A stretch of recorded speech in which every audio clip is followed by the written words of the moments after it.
Assalamualaikum warahmatullahi wabarakatuh. Kembali lagi di channel YouTube-nya Bang Farah. Hari ini saya ditemani oleh seorang tokoh yang sangat luar biasa. Beliau bisa dikatakan sebagai kiai atau gus yang tentunya sudah melalang buana. Beliau menetap di Jepara dan di Kandangan. Kami memanggilnya dengan Habib Koming. Ya.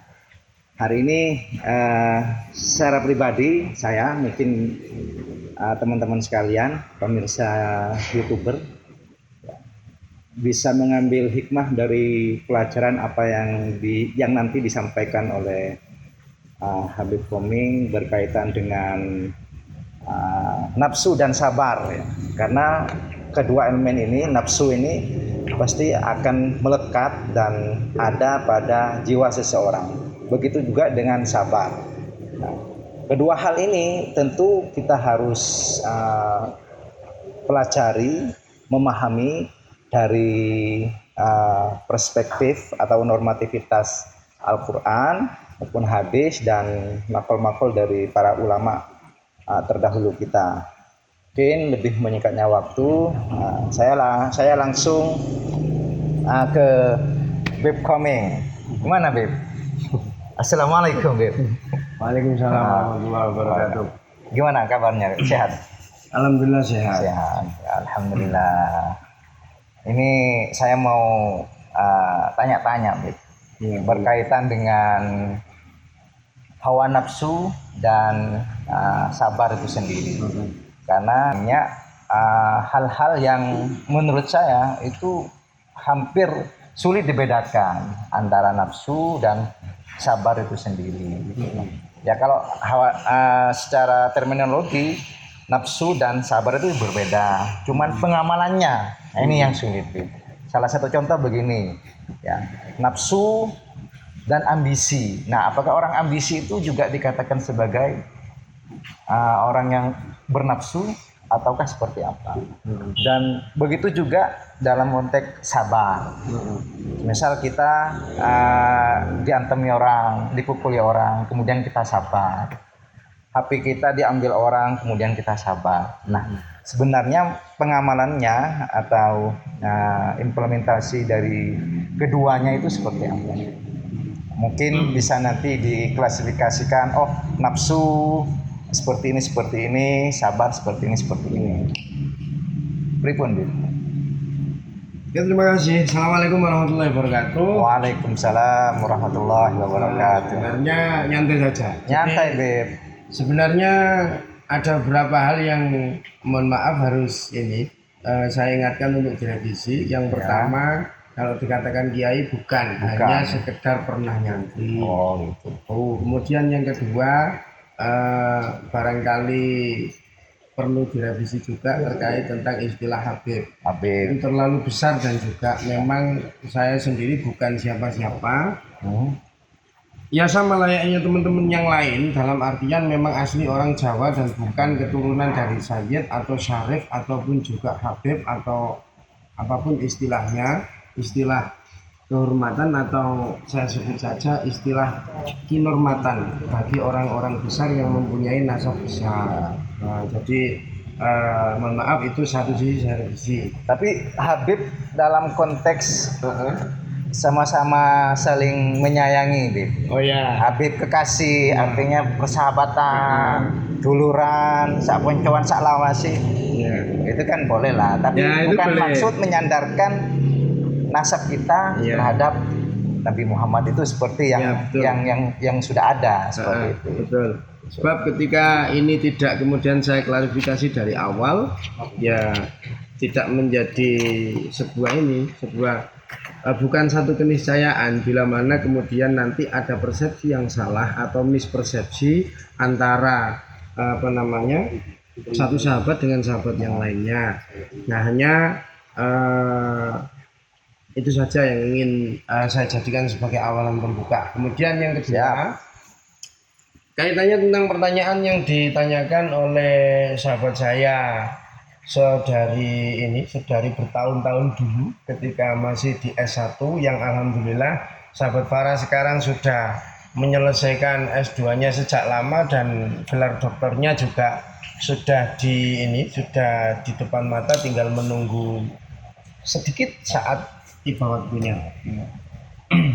Saya ucapkan selamat satu sisi, kemudian yang kedua ya alhamdulillah saya sampai sekarang ini terakhir sama beliau, sama sahabat Farah ini ya waktu di jenjang S1 di Kota Malang. Nah setelah itu saya tidak melanjutkan lagi di pendidikan formal untuk jenjang S2 dan berikutnya karena banyak hal. Oke, pada persoalan yang ditanyakan oleh sahabat Farah tadi, jadi begini sahabat. Ketika saya menjawab itu secara terminologi atas dasar falsifikasi saya secara interpretatif, bagi saya justru ini merupakan satu simpul adab yang kurang pas ketika diterapkan bagi kita apapun dan bagaimanapun kondisi kita sebagai seorang murid. Karena mantan guru itu tidak pernah ada, tapi kalau kalau mantan murid, nah itu bisa terjadi. Atau mantan pacar. Iya, kurang lebih seperti itu. Ketika relasinya itu diputus dengan sendirinya oleh seorang murid. Tetapi untuk menjadi seorang murid maka mutlak syaratnya di situ memang harus tetap mengakui keberadaan guru sebagai sebuah sebab. Satu. Kemudian yang kedua. Nah, tadi sudah yang kedua ya. Ya, ini sekarang yang ketiga. Oke.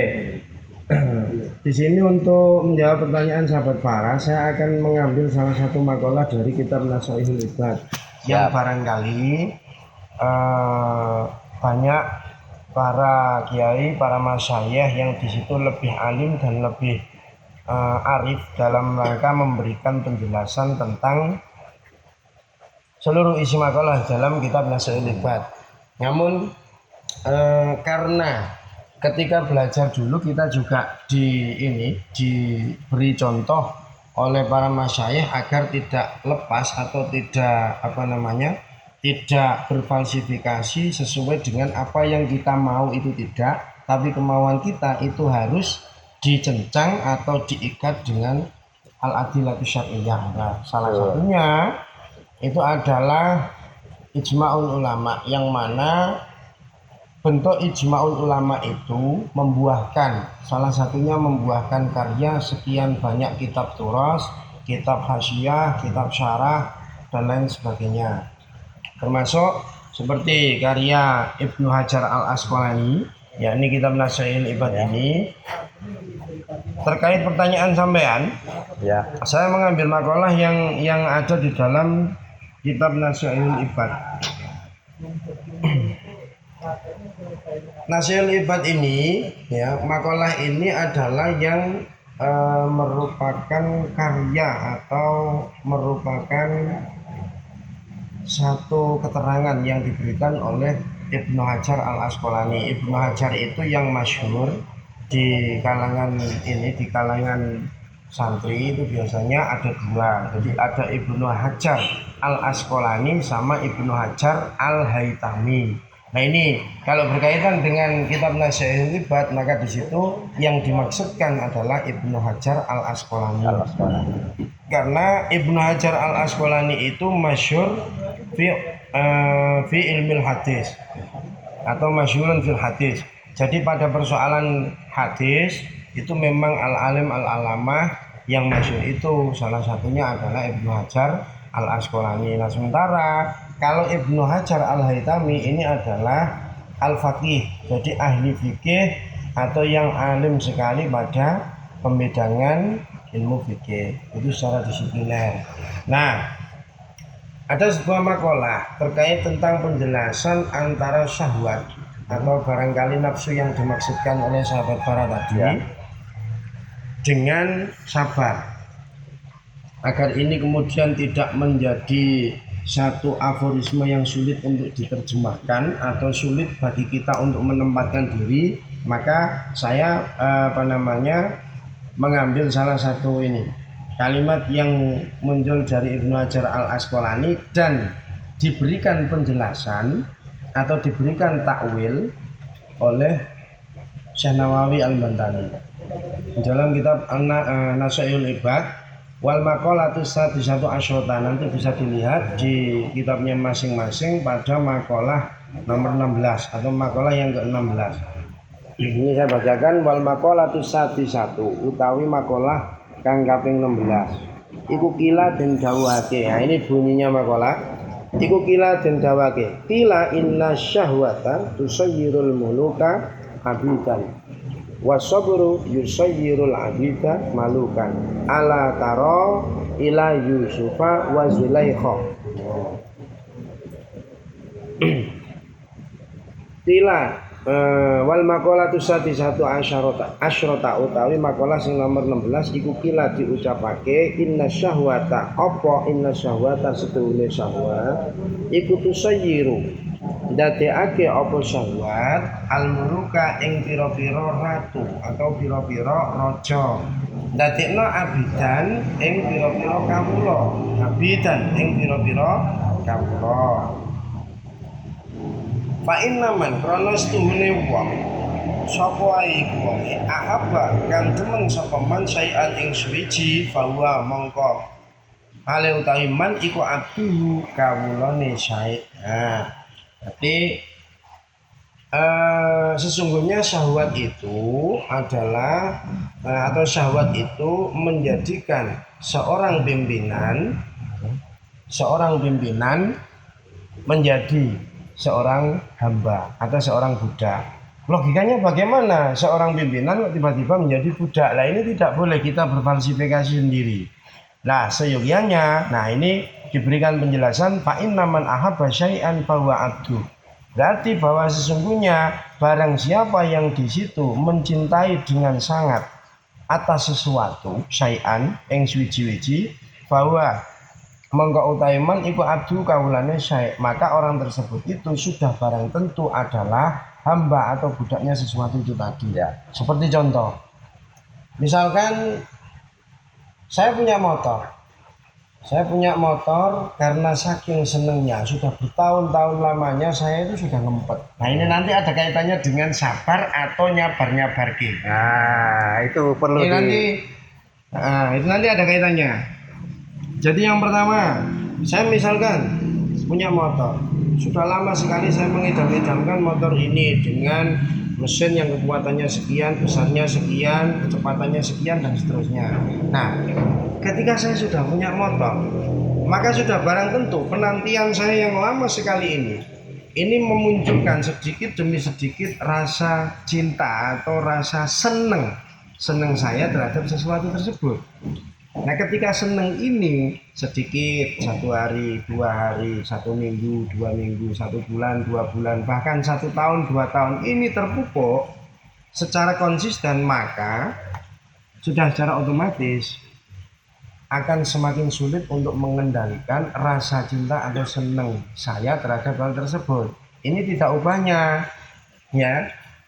Tusayyiru, jadi asyahwah tusayyirul muluka abidan. Seorang raja, seorang pimpinan, seorang pemimpin atau seorang manajer ini pun ketika prosesnya dalam rangka mendapatkan kedudukannya itu, nah ini dengan proses yang sekian panjang, dengan penantian dan harapan yang luar biasa besar. Nah ini sudah secara otomatis ketika nanti duduk atau ketika nanti mendapatkan keinginannya itu sudah secara otomatis muncul rasa eman. Kalau sudah begitu, abdunnya nanti akan keluar. Jadi keperbudakannya dia itu nanti akan muncul dengan sendirinya. Karena sekarang misalkan orang jadi menjadi kepala sebuah desa, misalnya kepala desa atau lurah. Untuk mencapai itu, kalau prosesnya itu berbelit-belit atau prosesnya itu sampai jual sapi, jual tanah, jual motor, jual ini itu dan seterusnya. Nah, ini sudah barang tentu. Karena keinginannya yang luar biasa, harusnya kalau ini diniati secara ikhtiar, ya ini nanti akan berbeda. bukan karena nuruti syahwat. Tetapi kalau nuruti syahwat sudah secara otomatis nanti nafsu ini yang akan menuntutmu. Kamu secara otomatis yang tadinya itu golongan orang yang bebas, nah itu otomatis kamu akan terbelenggu. Karena apa? Karena kesenanganmu sendiri. Apakah syahwat itu bisa dikatakan semuanya jelek? Semuanya buruk? Ini yang memberikan keterangannya adalah Syekh Nawawi, dan bentuk keterangannya ini memasukkan hadis di dalamnya. Man ahabba syai'an fahuwa abdu. Nah, di sini fa inna man ahabba syai'an fahuwa abdu. Nah, kalau man ahabba syai'an fahuwa abdu. Saya ulangi lagi, man ahabba syai'an fahuwa abdu. Kalau sudah begitu berarti jelek dan tidak. Seorang pimpinan atau seorang penggede dengan seorang budak, apakah budak ini jelek? Apakah ini pimpinan jelek? Ini kedua-duanya ya bisa baik bisa jelek. Hanya tinggal kita lihat dulu prosesnya. Ketika di situ ya dasarnya itu adalah syahwah. Nah, karena kita berbicara tentang syahwah, maka sudah secara otomatis syahwah itu indikasinya adalah sesuatu yang dasarnya itu rasa senang, rasa suka. Makanya syahwah itu ada yang menyebutnya juga dengan istilah hawa nafsu. Kalau hanya sekedar keinginan itu tidak jadi masalah. Ini belum bisa dikatakan baik atau jelek. Tetapi kalau keinginan yang berlebihan atau keinginan yang tidak terkendali atau tidak terkontrol, dalam tanda kutip berarti terkontrol oleh agama, maka sudah secara otomatis pasti akan berimplikasi atau berbentuk jelek. Berarti untuk mengukur dari sebuah keinginan yang berlebihan itu seperti apa? Nah, makanya mengukur sesuatu yang berlebihan itu ibarat begini. Ketika saya ditanya, Pak, sampean sudah makan belum? Kemudian saya bilang, belum. Sampean lapar? Iya, saya lapar. Monggo Pak, makan. Sampean makan harus sampai kenyang. Nah, ketika saya ditanya, ukuran kenyang sampean ini berapa gram, berapa kilo atau berapa piring? Nah, ini tidak bisa saya nyatakan secara mutlak. Artinya begini.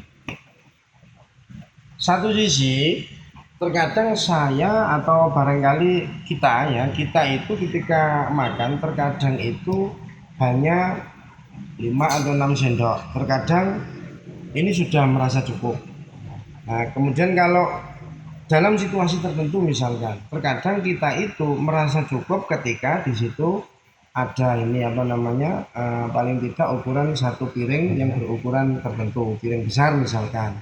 Nah, ketika ditanya, Pak, makan sampean dengan makan saya itu porsinya sama, satu piring lah. Kalau kalimatnya satu piring ya tetap ketika saya katakan saya makannya satu piring. Kemudian sampean bilang sama dengan saya, tidak mungkin saya iyakan. Karena apa? Piring saya lebih besar daripada sampean. Berarti bisa dikatakan tergantung kepada kebiasaan seperti itu. Adat. Yang mana? Yang berlebihan itu.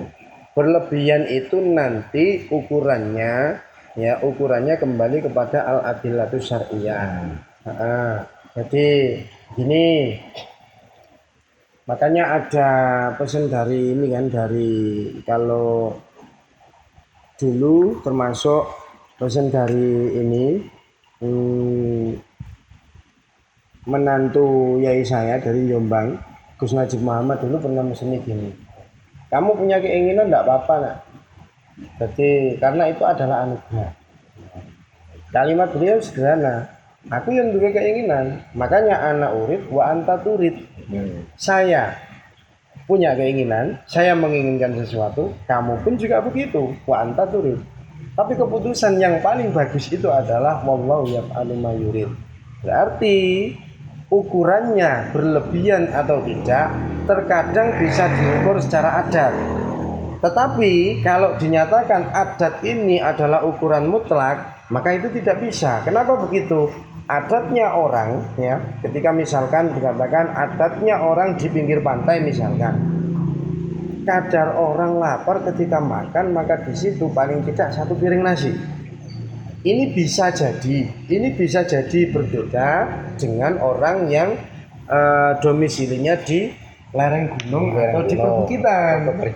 Pekerja berat, kelas berat. Ini pun akan berbeda dengan misalkan dengan sahabat para yang tiap hari ngantor. Kemudian ketika di situ mau makan, biasanya makan ya cuma misalkan roti atau mungkin kalau dihitung 1 piring mungkin 1 piring itu tidak sampai penuh, barangkali bentuk piring itu bulat, paling yang dipenuhi cuma 1/4 piring, mungkin begitu. Ini tidak sama dengan teman-teman yang angkat junjung atau yang ngelangsir barang-barang berat, kerjaannya seperti itu tidak sama. Makanya tidak perlu kaku-kaku. Intinya ukuran syahwat itu yang paling minim resiko. Bahkan bagi saya sendiri, saya katakan 0 resiko. Itu ketika apa? Ketika sepenuhnya ukuran itu disandarkan kepada agama. Bukan begini loh ya, bukan dalil itu yang menjustifikasi kita, bukan. Tapi kita melatih diri kita untuk mengikuti atau manut kepada dalil. Oh gitu. Jadi tetap standarisasinya itu adalah adilatu syar'iyah itu tadi. Adilatu syar'iyah. Itu urusan syahwat. Kemudian lanjut makolahnya, ini saya lanjutkan sekalian ya. Wasabru utawi sabar iku yusayyirun ndadekake apa as-sabru al-abida ing pira-pira kawula malukan ing pira-pira ratu. Nah, justru sebaliknya, ketika orang itu bersabar, maka atau kesabaran, bukan orang, maaf, saya revisi, saya ulangi lagi. Kesabaran itu justru yang menjadikan seorang hamba ini mempunyai kualitas dan juga mempunyai nilai ya, yang di situ bukan budak, atau begini, seorang hamba atau seorang budak ini justru di situ menjadi raja atau sama dengan raja secara makna. Karena apa? Karena memang melekat pada dirinya kesabaran. Nah, ini bukan karena budaknya, bukan, tapi karena sabar itu tadi. Nah, dalam hal ini asobru yusayyirul abida malukan itu diberikan takrif begini. Li'annal abda krana sedune kawula bisabrihi iku kelawan sabare kawula. Li'annal abda krana sedune kawula bisabrihi kelawan sabare abet iku yanalu memperoleh sapa abet ma ing perkara yuridu kang ngarepake sapa abet ing ma. Nah, dengan kesabaran, sabar inilah yang menjadikan seorang hamba atau seseorang itu akan mendapatkan apa yang dia inginkan. Makanya kalau ingin sesuai dengan wallahu yaf'alu ma yurid, maka jangan pernah memaksakan apa yang menjadi keinginanmu. Makanya kalau Imam Ghazali ngelatih itu kan sederhana, ya. Sederhana tapi luar biasa. Jadi begini sahabat, Imam Ghazali itu ketika kita dalam keadaan yang bahkan kepinginnya itu banget, ini justru kita itu jangan sekali-kali nuruti. Ketika nanti suatu ketika kita sudah lupa dengan keinginan kita itu tadi, nah ini justru tebuslah itu, atau istilahnya ijoli, ganti itu dengan sesuatu yang kemarin kita tahan ya. Jadi biar ibaratnya manusia itu bukan balon. Kalau balon itu terus ditiup ditahan, otomatis pada titik tertentu nanti akan terjadi ledakan. Nah, itu jangan sampai terjadi pada diri kita. Berarti bisa dikatakan bahwa kesabaran itu akan mendatangkan manfaat pada diri kita. Pasti. Sehingga nanti oleh Allah Subhanahu wa taala akan dinaikkan derajatnya. Bisa dibandingkan ketika kita menginginkan sesuatu atau menginginkan sesuatu dengan hawa nafsu, malah justru akan menjadi kesengsaraan buat kita. Betul. Seperti itu. Jadi termasuk jadi ini ada pengingat ya. Ala taro ay ala yasilu ilmuka ila yusufa ay ila kisati sayyidinal karim ibnil karim yusufa as-sadiq, kemudian ila yusufa as-sadiq ibni yaquba as-sabur ibni ishaqa al-halim ibni ibrahim al-khalil. Nah, jadi al-awwahu al-awwahu kang akeh al-awwahu kang akeh baline marang Gusti Allah taala alaihim iku muga tetep ing atase Nabi Yusuf, Yakub, Ishak, Nabi Ibrahim assalamu utawi tambahi keselamatan. Nah, dengan siapa? Zulaikha, dengan Zulaikha. Ini saya lanjutkan sekalian sampai titik ya. Jadi biar ndak putus keterangan. Fa inna stune Zulaikha iku ahabbat demen sapa Zulaikha sayyidana ing bendara kita nabi kita Yusuf rupane Nabi Yusuf nihayatul hubbi kelawan katoke demen. Berarti kecintaan atau rasa seneng yang tidak tertahan sampai mentok. Wawa utawi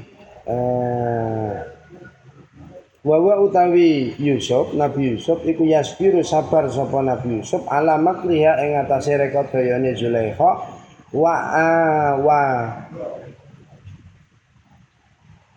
ala makriha wa adyatiha lan pilorone Zulaikha. Nah, kita tahu ada cerita yang masyhur. Ada cerita yang masyhur dari ini kan, dari salah satu rasul yang wajib kita ketahui, yaitu Nabi Yusuf. Nabi Yusuf itu dari kecil itu sudah luar biasa.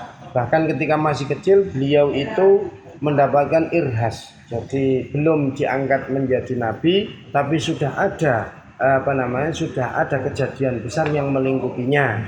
Termasuk itu ini ra'aitu ahada asyara kaukaba wasyamsa wal qamara ra'aituhum li sajidin. Nah, termasuk salah satunya itu.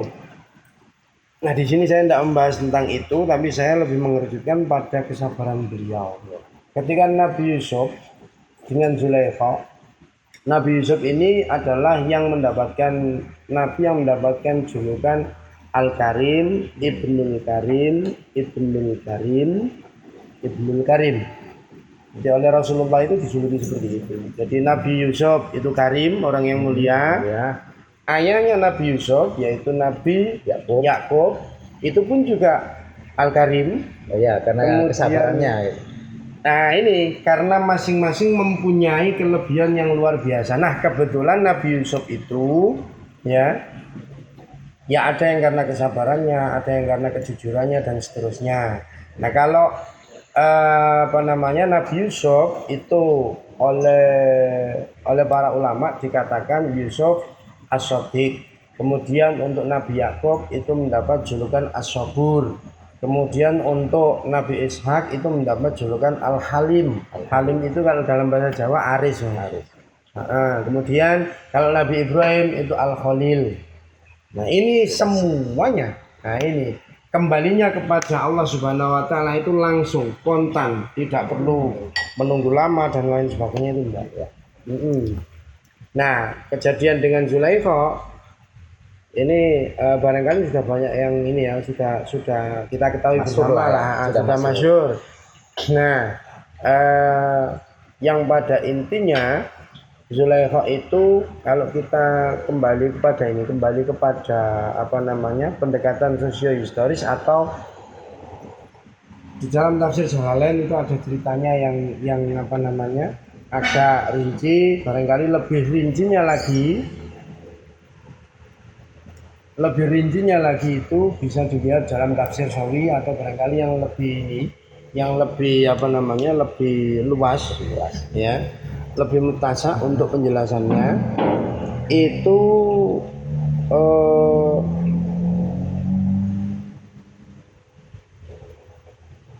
Zulaikha ini kan adalah sebenarnya statusnya dengan Nabi Yusuf itu kan ibu angkat. Kembali saya ulangi lagi, Zulaikha itu ibu angkatnya Nabi Yusuf. Nah, logikanya ketika di situ adalah statusnya ibu angkat, sekalipun bukan kandung, tetapi tetap di situ ada penisbatan predikat ibu kepada beliau. Nah, Zulaikha ini adalah seorang perempuan yang sudah bersuami. Wakila di situ dikatakan suami beliau, suami Zulaikha itu bernama Al-Aziz. Nah,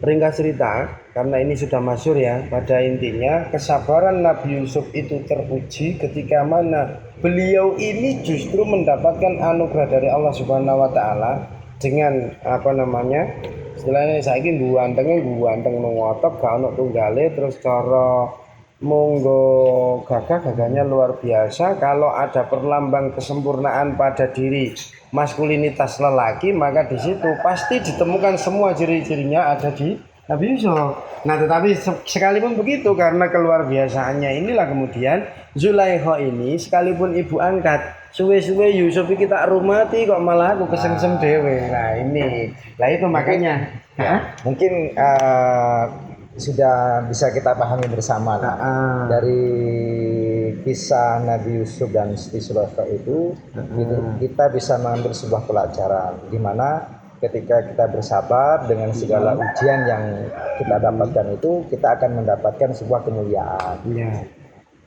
Justru ketika kita lebih dominan terhadap hawa nafsu, maka kita akan mendapatkan sebuah ciloko sebuah kemudorotan itu sendiri. Sehingga secara secara pangkat kita akan mendapatkan sebuah pangkat yang paling terendah, bukan ya kesengsaraan itu sendiri. Oke, sama ini satu lagi.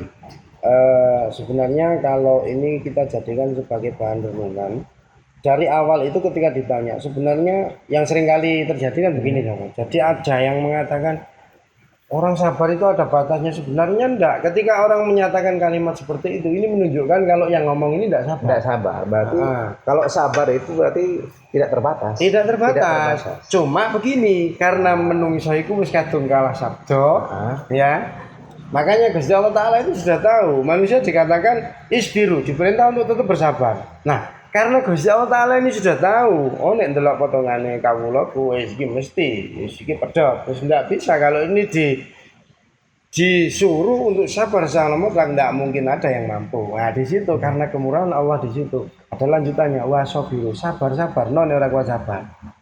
Baru kemudian dilanjutkan warobitu dan seterusnya. Maka kemudian ya kembali lagi, paling tidak saya bisa saya memberikan ulasan singkatnya, antara syahwat dengan sabar ini adalah sesuatu yang sama sekali jauh berbeda. Saya ulangi, kalau syahwat ini membawa atau ini yusayyirul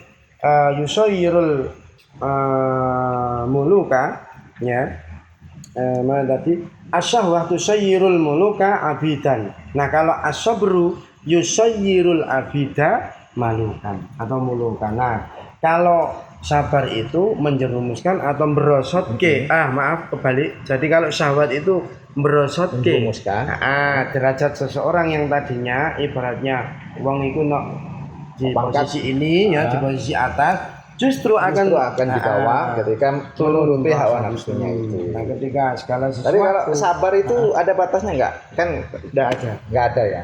Enggak ada. Ukurannya gimana? Ketika kita ngukur di mana saat kita itu menemukan batas, maka disitulah batas ketidaksabaran kita. Karena Allah tidak memberikan batasan. Kalaupun toh ada batasan, maka yang berhak itu Allah yang memberikan batasan. Kalau misal gini, kita diajar, didolimi orang, masa kita sabar terus gak bergerak, gak ngapa-ngapain. Nah, itu kan malah justru akan secara matematis ya, itu kan merugikan kita. Jadi misal kita dinye orang atau ditolimi orang, kita sabar terus. Begini, ketika penisbatan contohnya seperti itu, saya lebih dominan kembali kepada kejadian di mana saat selesai perang Uhud, ya. Di situ Sayyidina Hamzah ketika meninggal, dadanya ini dibelah, ya kan? Yang membunuh Sayyidina Hamzah itu adalah Wahsy. Kemudian setelah dadanya dibelah, ini hatinya, hati, jantung dan seterusnya ini diambil oleh seorang perempuan kafir yang bernama Hindun. Nah itu kan kemudian bukan dimakan itu enggak, tapi diganyak-ganyak, setelah itu diludahkan. Jadi penghinaan yang sudah sama sekali tidak manusiawi. Ketika sudah seperti itu, Rasulullah kemudian mengatakan, akan saya bunuh 70 orang kafir, dan saya perlakukan sama ketika mereka menyayat-nyayat dan juga menghancurkan fisik paman Hamzah atau sahabat Hamzah. Nah, ketika sudah seperti itu, karena Rasulullah itu maksum, ya, direksa kalau Gusti Allah Ta'ala, kemudian turunlah ayat begini, apa namanya, fa in aqabtum fa'aqibu bimisli ma uqibtum bih, insyaallah begitu. Jadi ketika kamu itu membalas, Muhammad, kalau kamu itu membalas, maka boleh-boleh saja kamu membalas, tetapi yang setimpal. Ojo terus wong siji balasmu wong 70. Nah ini tidak boleh. Nah itu nanti kelebihan dari satu, inilah yang kemudian dikatakan berlebihan. Maka ukurannya nanti ini bisa sampean nisbatkan pertanyaan sampean tadi, batasnya itu sampai seberapa sih syahwat. Nah di situ. Nah kemudian keputusan Allah sangat arif dan bijaksana sekali. Oke. Wala in sabartum lawa khairul lis sabirin. Makanya dikatakan Rasulullah memberikan contoh, beliau memilih untuk mengambil sikap sabar daripada membalas. Yang pada akhirnya, ya, hikmatut tasyriknya kemudian Wahsy yang membunuh sahabat Hamzah ini kemudian masuk Islam, bahkan yang pada akhirnya menghabisi nabi-nabi palsu, mengaku-ngaku nabi setelah Muhammad, termasuk Musailamah al-Kadzab, itu yang memenggal kepalanya. Ya Wahsy itu tadi yang hendak dibunuh, atau yang tadinya Rasulullah hendak mengkisas atau membalas kepadanya. Oke, saya kira kita bisa mengambil pelajaran dari apa yang tadi disampaikan oleh Bib Komeng berkaitan dengan hawa nafsu dan sabar itu sendiri. Ya. Tadi juga diceritakan berkaitan dengan peristiwa Nabi Yusuf dan Siti Zulaikha, kemudian juga tentang peristiwa sahabat Hamzah yang dibunuh oleh seorang budak yang namanya Wahsy itu. Ya, jadi kita bisa mengambil dari beberapa kisah itu. Ya. Untuk lebih jelasnya lagi berkaitan dengan tentang hawa nafsu lebih detail lagi, itu akan disampaikan di channel YouTube-nya Kopiah Lawas. Itu miliknya Bib Komeng, ya. Saya harap nanti teman-teman yang mau mengikuti dari channelnya Bib Komeng silahkan subscribe di Kopiah Lawas, pakai Y, KOPYAH, Kopiah Lawas. Saya kira itu dari saya. Semoga kita bisa mengambil manfaatnya, ambil yang positif, yang negatif gak usah diambil. Sekian dari saya, kurang lebihnya mohon maaf. Assalamualaikum warahmatullahi wabarakatuh.